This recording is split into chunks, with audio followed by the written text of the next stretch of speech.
From the Ministry of the Presidency in Georgetown, this is This Week with the President, with Janelle Carter.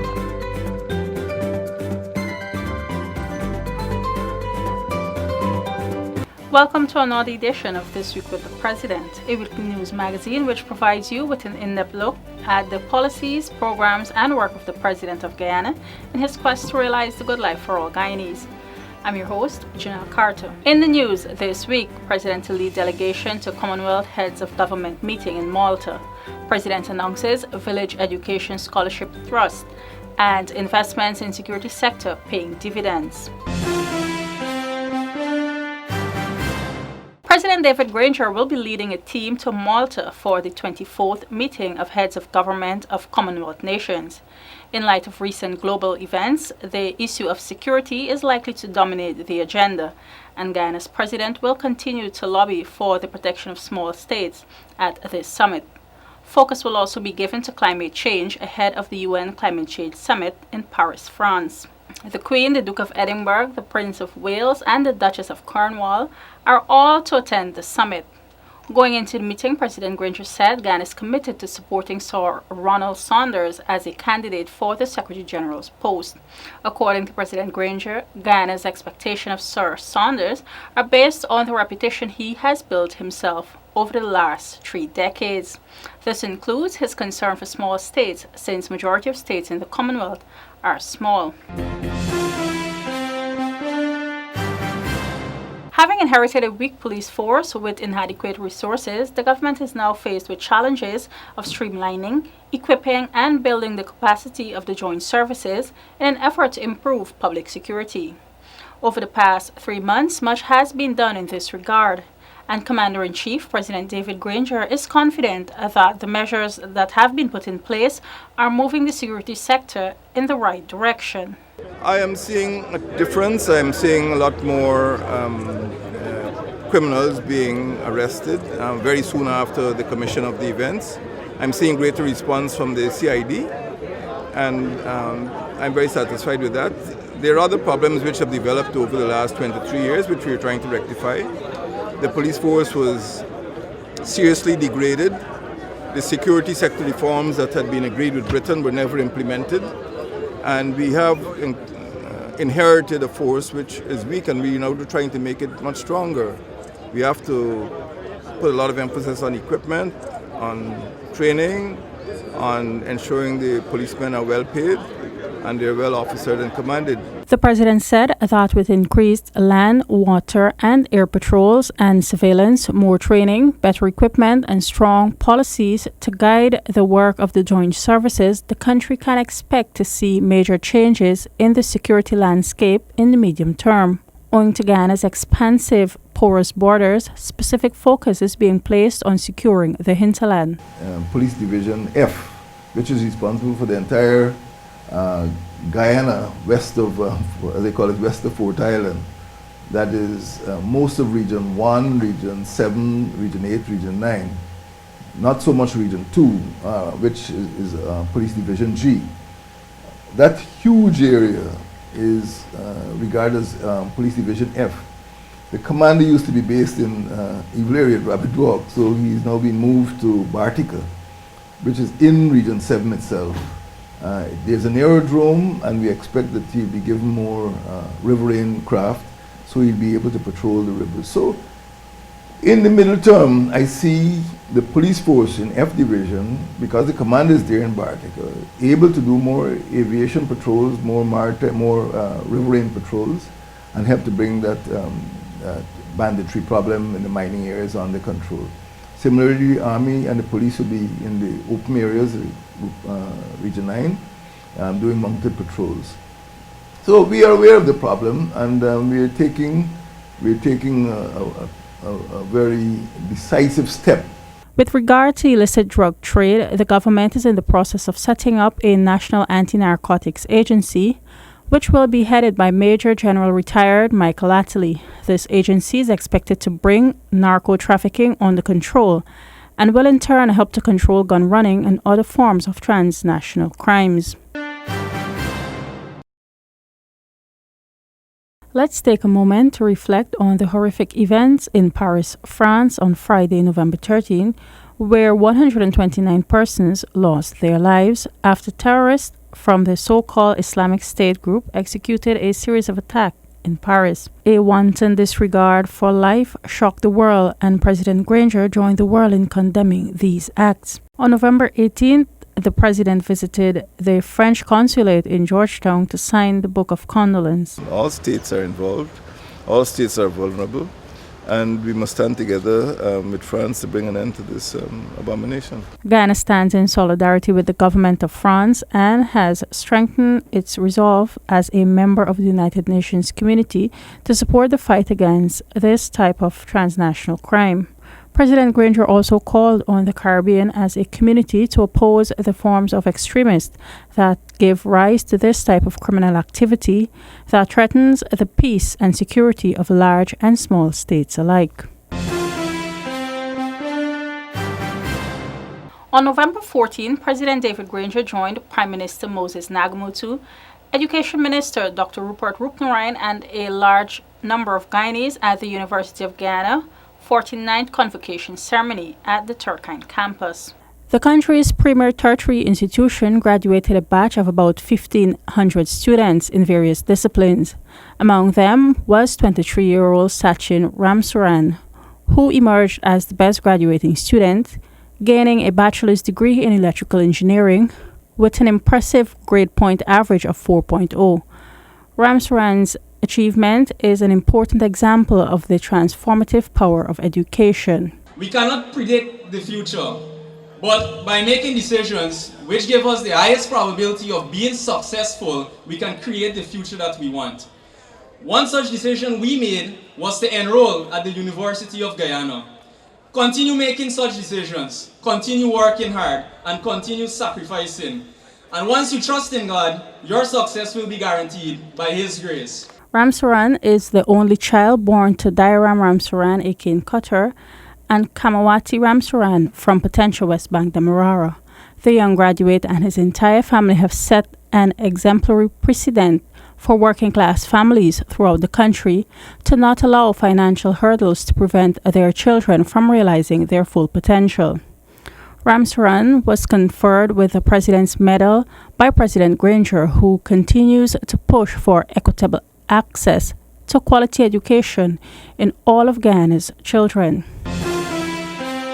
In the same vein, the President also attended Tutorial High School's annual graduation and prize-giving ceremony, where he challenged the school and its alumni to establish a Tutorial Education Scholarship Trust to assist poor families. This is yet another exemplification of his administration's commitment to educating the nation's children. This proposal by the President follows on the tradition on which the school has been founded by Austin Costello in 1939.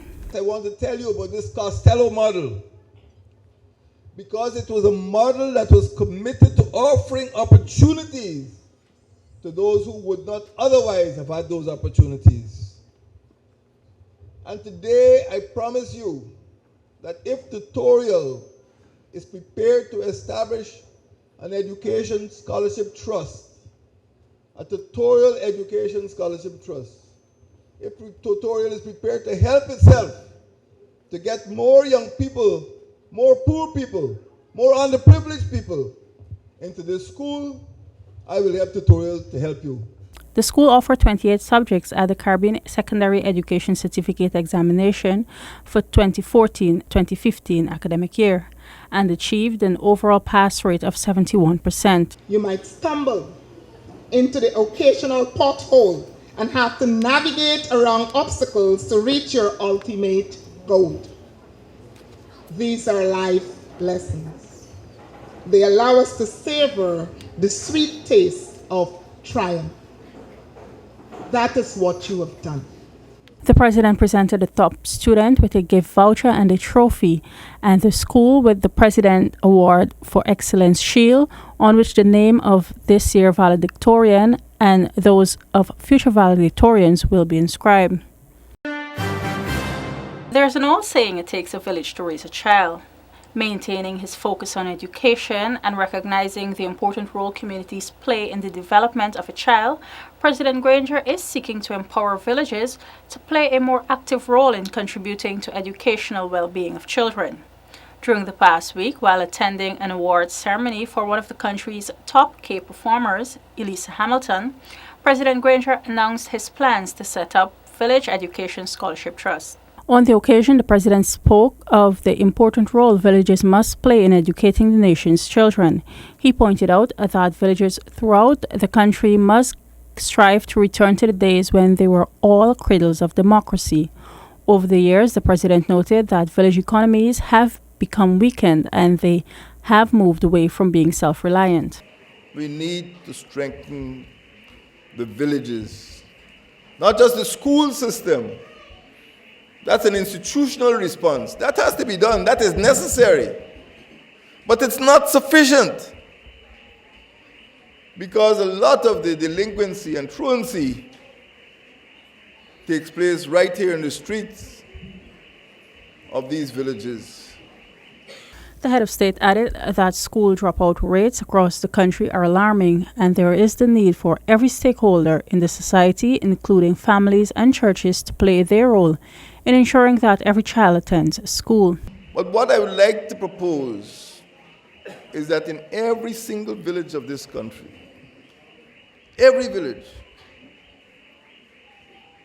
we set up some village trust, a registered trust with a bank account.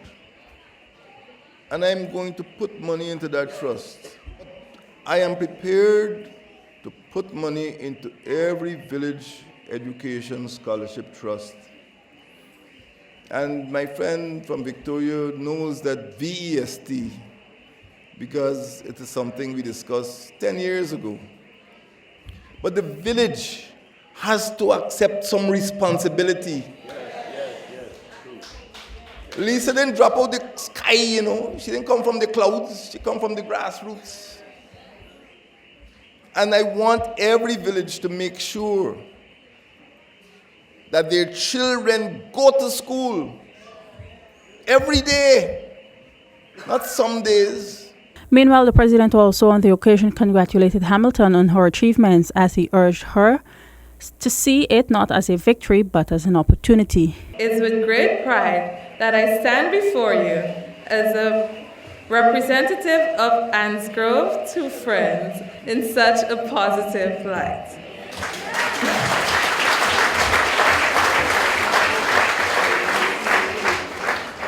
On that note, to the young people, I would like to encourage you all to reach for greatness. It does not matter where you came from, what your family background is, your circumstances, you can be successful. You have to want it. No, you have to need it.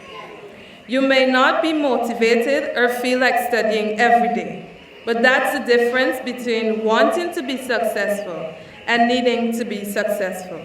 Miss Hamilton, a proud daughter of Ansgrove, East Coast Demerara, secured 5 grade 1s and 1 grade 2 at Cape. Her achievement placed her among the country's top Cape performers. Also in 2014, Hamilton secured 20 passes and 19 grade 1s and 1 grade 2 at Caribbean Secondary Examination Council, making her the top regional performer for that year. Hamilton was presented with a computer by the president, a plaque from the Hamilton Awards Committee, a check from Justice Nanram Kisoon, among other well-deserved tokens.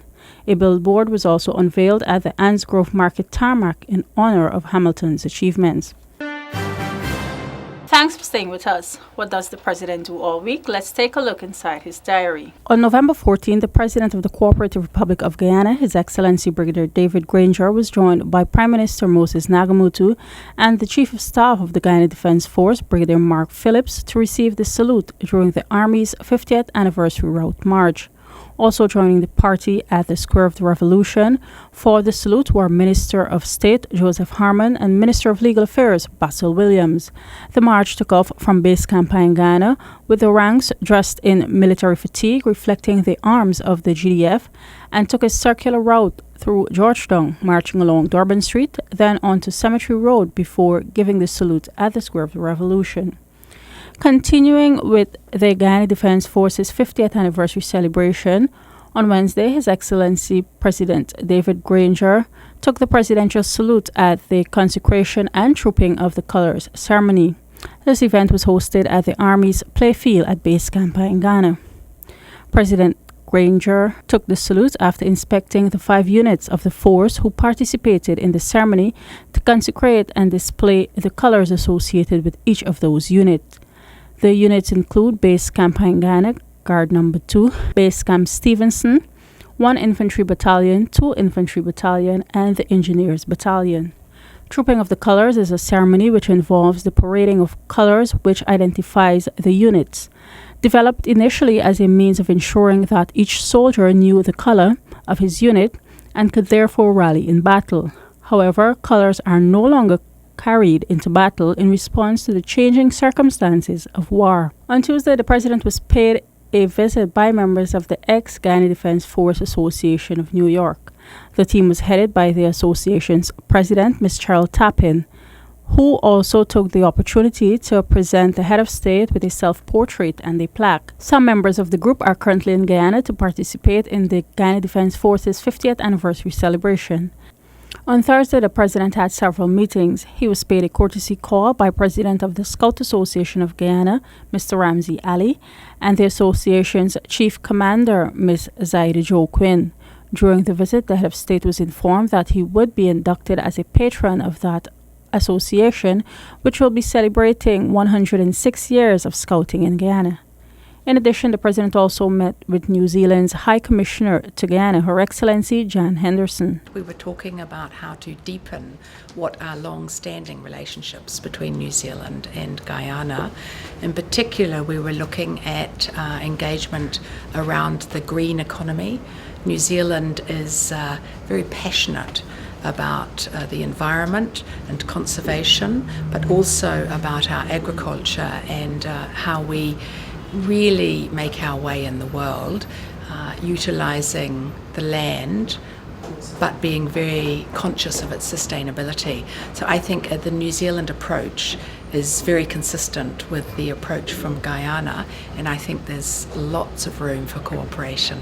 The same day, the president met with members of the Ghana Teachers Union to discuss issues regarding the multi-year agreement, which comes to an end in December 2015. And the Ghana Teachers Union, we are extremely concerned that a number of these issues have not been addressed at this point in time.